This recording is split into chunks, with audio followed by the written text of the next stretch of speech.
Shall we start with anyone? Miss Abio.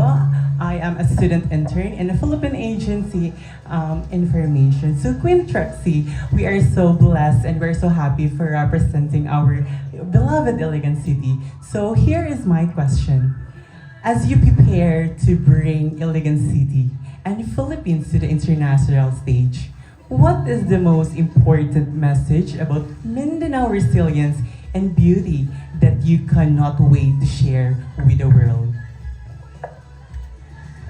I've joined a lot of pageants already, and I think the most important thing that you should always carry, whether you are living in Luzon, Visayas, or Mindanao, it's very important to stay authentic. And whatever stage you are stepping, I think authenticity is like the very important gift that you have. That is also one thing that you can share to other people. And with that, you don't really have to really be very serious about the competition. You being authentic is already enough, and you are showing your most authentic Filipina is a very enough to every stage that you're stepping in. Thank you very much, all the dreamers.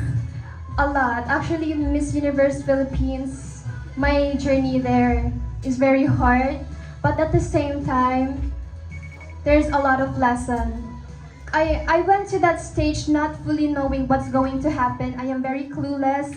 I am stepping on that stage unknown. Everything is unknown, but with the guidance of Miss A and Sir Gian, I was able to, survive all of it. And I think the greatest lesson is to really stay true to myself. I was not trying to be someone that I am not. All I really did all throughout the competition is to be authentic because that's what they want me to do. And I think that is also one thing that all of the candidates should do because that is the most powerful thing that you have. Thank you very much, Queen Trixie. I think National. Unsa imong kwan mga advocacies sa environment as a Miss Equity International? Having an advocacy, actually, kana gyud ako ang murag gina-focus karon and gina-think gyud nako siya og ayo because I don't want it to sound good only on paper.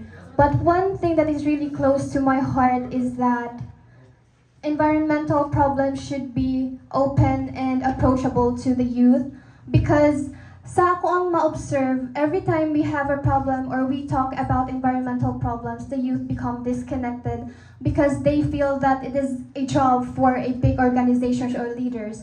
But I think that the youth's voice is very powerful because, especially in this generation, they are very creative. And now that we have social media, all of us has the power to spread it in a good way, and if we use it in a good way as well. And that is one thing that I want to achieve as I have this title right now. all right. So before we proceed.